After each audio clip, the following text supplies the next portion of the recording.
Hey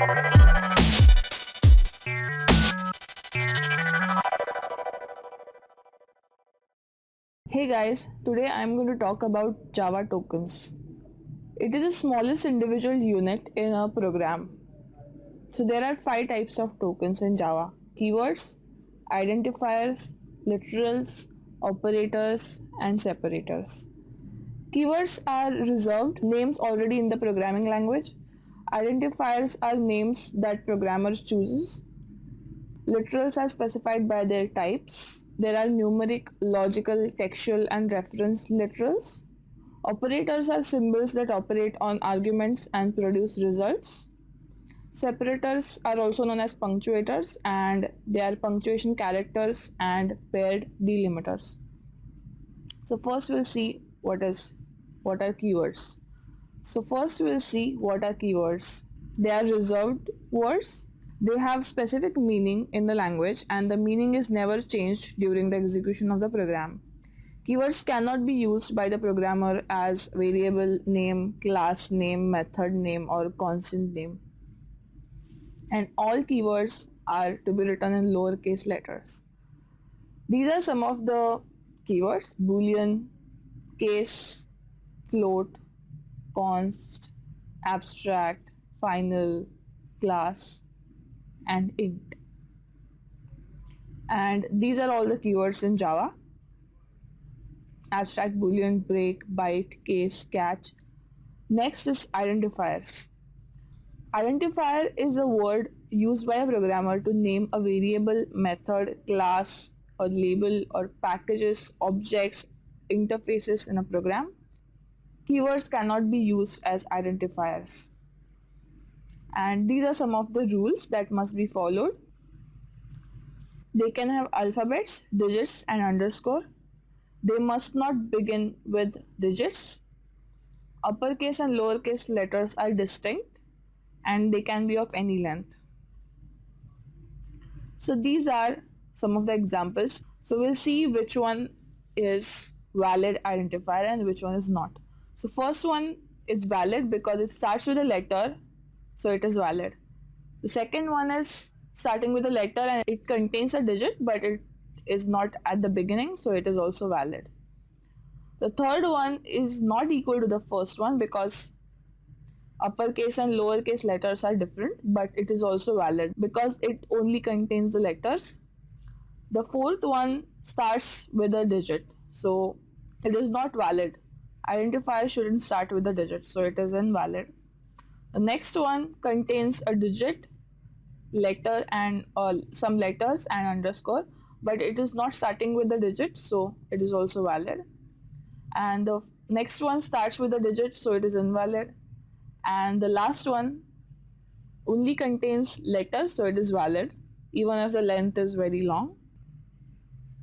These are some naming conventions for identifiers.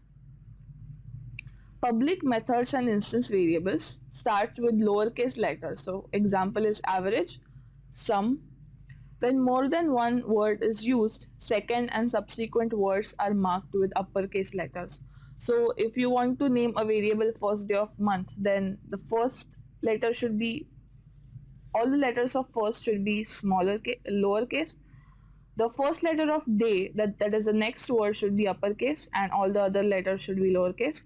So first D capital AY, O capital because it's a new word, or F small, and M capital again, and ONTH small. And total marks again the same.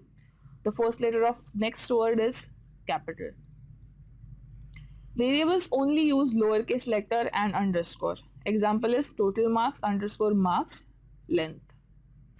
Class and interface names should start with uppercase letters and each subsequent word with a leading uppercase letter. So it is same as the second rule, but the first word also starts with an uppercase letter for classes and interfaces. These are just naming conventions.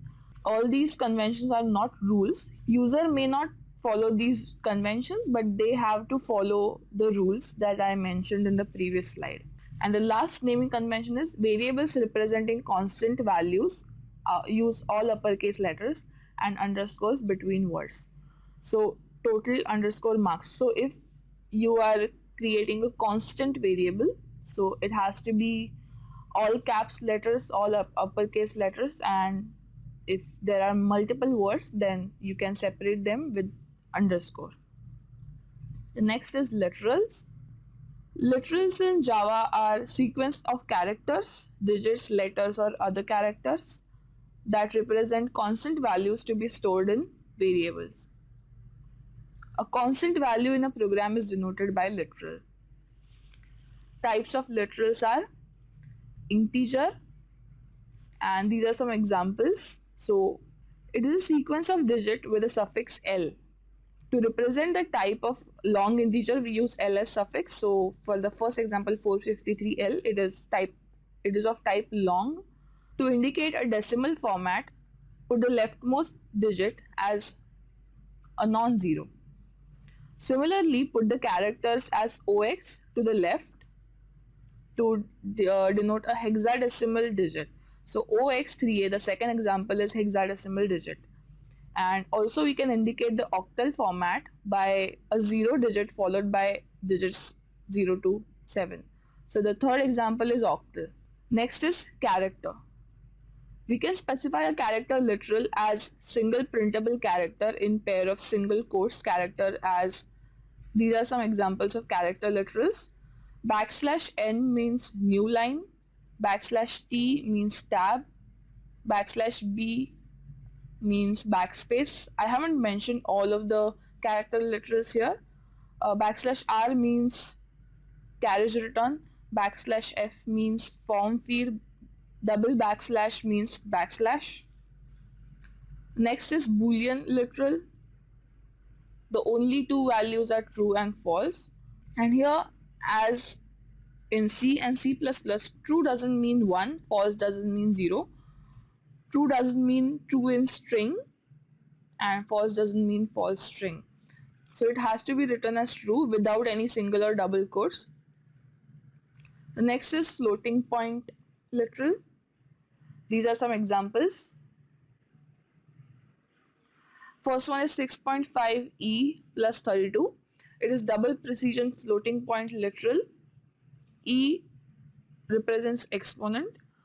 Next is 6.5e32. 7d means double precision floating point. It is also a double precision floating point literal. 0.01f means a floating point literal. So first three are double and the last one is float. String literal. There are a few methods provided in Java to combine strings, modify strings, and to know whether strings have the same or equal value. So these are not examples. These are some of the purposes of string literals. Null literals. There is only one value, that is null, and n is lowercase. Next is separators. Separators help define the structure of a program. The basic separators are parentheses, method arguments. Example is area 5, 10. So here method name is area and 5 and 10 are arguments, or you can also call them parameters.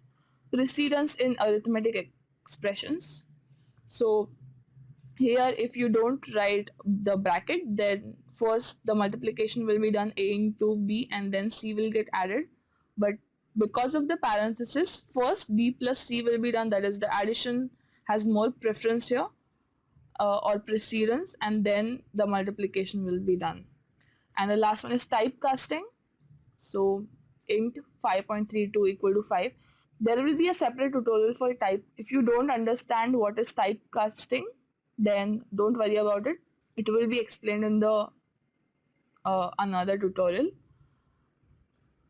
And braces define blocks of codes. Example void area, that is the, if I am writing a method, then the method body will be enclosed in braces. Initialize arrays.